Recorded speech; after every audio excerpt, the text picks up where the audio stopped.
Bonjour, je profite du démontage de ce petit 2 cm3, 1 cm3 4 JPB pour vous montrer comment ça fonctionne un oscillant. Un oscillant, c'est une admission, un échappement pour chaque face du piston, puisque c'est un double effet, sachant que l'admission et l'échappement sont inversés par ici cette fonction d'inverseur, je vous l'ai déjà montré. Sur le piston proprement dit, vous avez deux points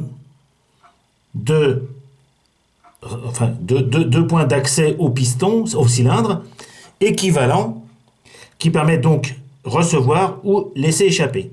À l'intérieur, c'est tout simple, il n'y a rien du tout, juste les deux petits trous.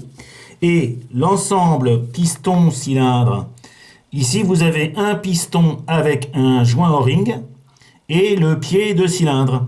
Et je pense que ce qui bloque, c'est que ici, il me manque un tout petit peu de distance.